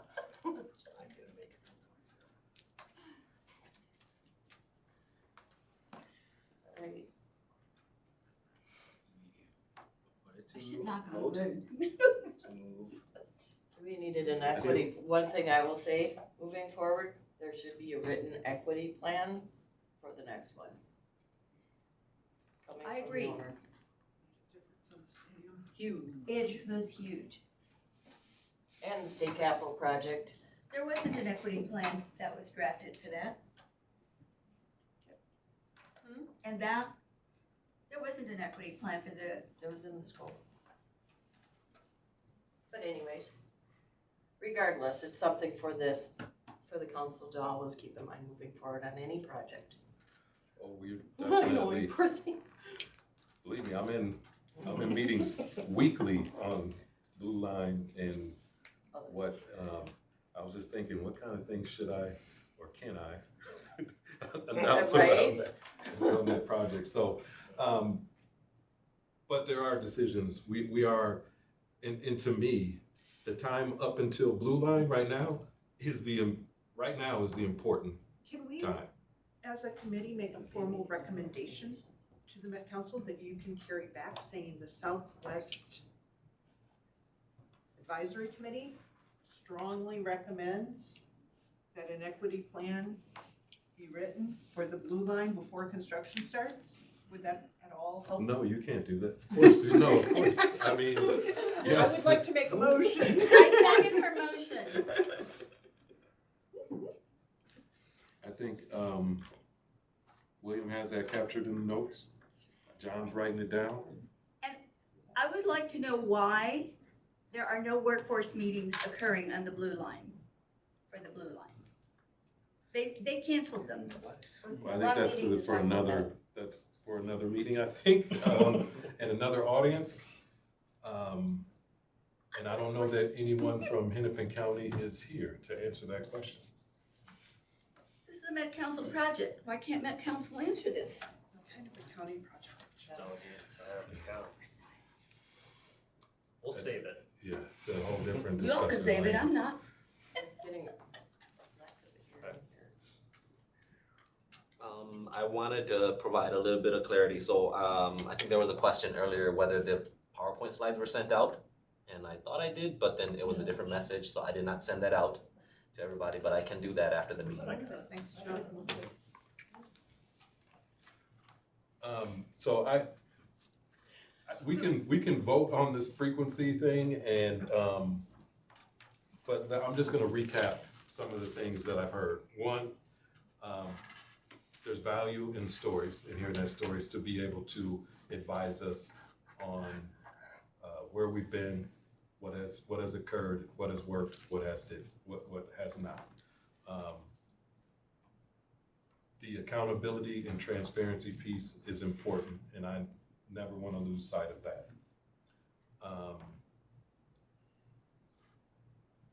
We have a recommendation or an official recommendation or ask, if we want to call it that, an equity plan be a part of future, I would not just say future light rail projects, but I would say major capital projects. So I'll amend that a little Friendly bit. amendment accepted. Yes.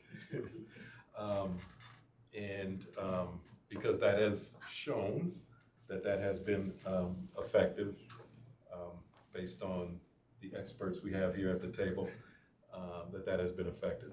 So those are the things that I've heard. And then frequency, I think we've heard quarterly, every other month, and then every month and shortening them. I would like to propose as a compromise that we go to every other month. And if we need to vote around, or if we can agree to that at this table, I'm okay with that. But if we do want to vote, maybe we should take a vote. I was gonna propose a different thing. I like Mara's recommendation that we only have 2 more months in this construction season. That we meet July and August, and then September, and then start meeting every other month. Like 2 more months of the construction season? Pretty much. I'm gonna build the tunnel till December, so. Yeah. Well, the height of the construction season is just the summer, basically. We have July and August, and winter then is start when all going of every our other activities month. take place. But also shorten the meeting. Okay, so we have, We can go with your suggestion, but that was what I was gonna suggest. well, like I said, we've got 2, I think, 2 proposals, and we can take a vote. I don't think we have a proposal. Is it gonna be Zoom? Is it in person? What are we talking about? Virtual. Virtual?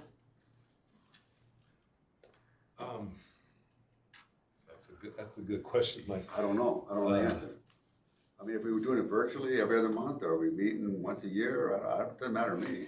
Just tell me what you guys want. I'll be here. Yeah, Cutting. I think we have to leave the space open for virtual. Honestly, I think occasionally getting together in person, this is just my personal perspective, I derive value out of that. But I think virtual, we tended to get more attendance when it is virtual. This location sucks. Oh, yeah. I mean, To be honest with you, it's a 4-hour meeting, right? Yeah. At a We minimum. talked about that. It's an hour here, it's an hour back.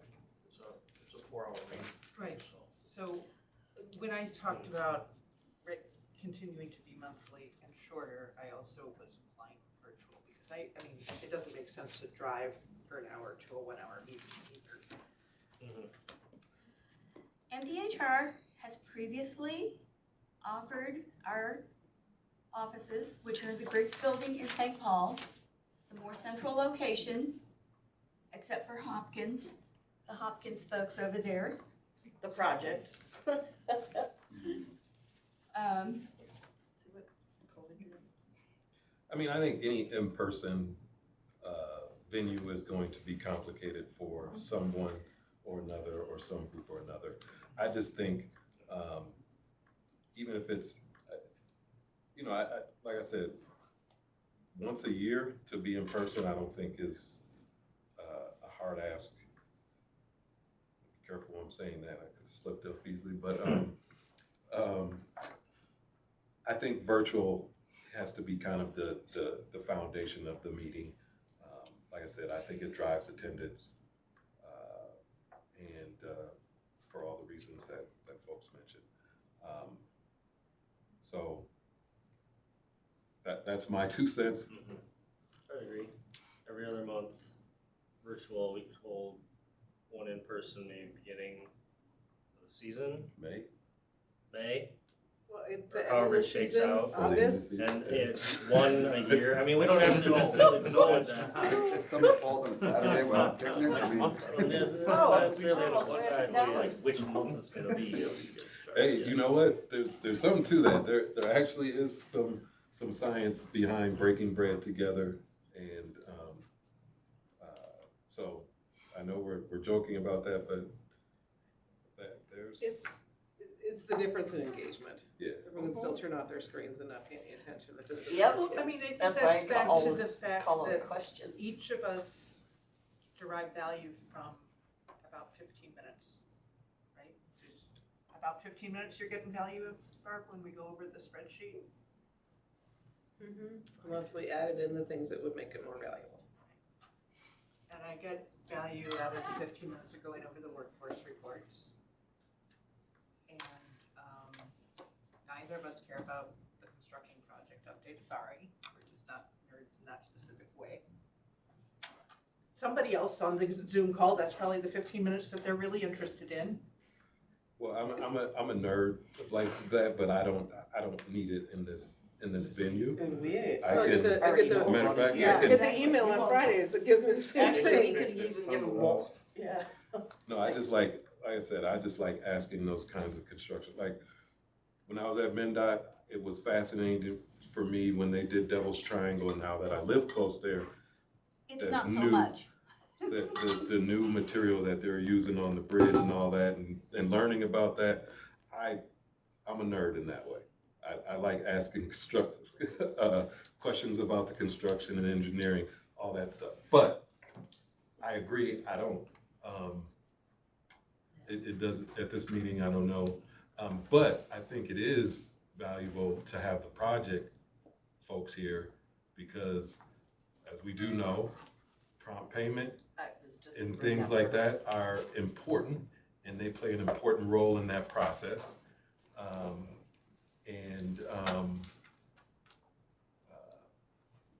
Maybe some of that information is valuable in terms of, you know, what's happening, what pay apps have been received, and what's going on with that. So I do think having them here is important as well. And I don't want to keep repeating the other things that everybody said that can bring value to this. So I want to implement those things that is going to provide value, and we can certainly eliminate those things that folks do not think provides value. I think that's simple. I think the last thing, again, though, we need to settle on the frequency question and get out of here, because this is standing in front of my vacation. You have another vacation That's planned? why you're here in person. Now we got it. So we vote on every other month, is that what we're doing? Every other. Yes. You Nobody's can't voted. vote, they No. vote. Nobody's Somebody voted. needs to make a You're motion. just, Yes. you two are just making a decision on your, No. A decision has saying- not, Hold a on. decision has not been made. We need Wanda So, back. yes. Well, as the chair, I can't make Yeah. my own motion, so I need a motion. I'm not making a motion. I make a motion that we move this meeting to every other month and, with the refinements that we discussed. And I would actually make a motion that every other meeting of every other month be in person and every other meeting be virtually. Totally. Do I get a second? You can't do that, you're not on the board. Easy. There You're is not a on the board. There is Yes, there is, the people with the name tag. He's trying to influence. I don't have a name tag. Right here. That's not All- a name tag, that's a piece of paper. Well, if you're a All in coach, you're favor, on the board. say aye. Aye. Aye. Opposed? Nay. And the ayes have it. Aye. Where are you going on vacation? Oh, we Uh, didn't close the meeting. oh, yeah, maybe. Motion. Can I make an announcement? None. Yeah, they recorded. Major, Everybody know what to can I- do. Right, right. What do you think? Exactly. 10 people. I'm interested in your announcement, Bill, Barb. Thanks. You do a great job. We are adjourned. Next. 292, guys. Yep, no problem. We are adjourned. I don't know what tense being leader. 292 doing it. Yes, Bert. Just so that you know,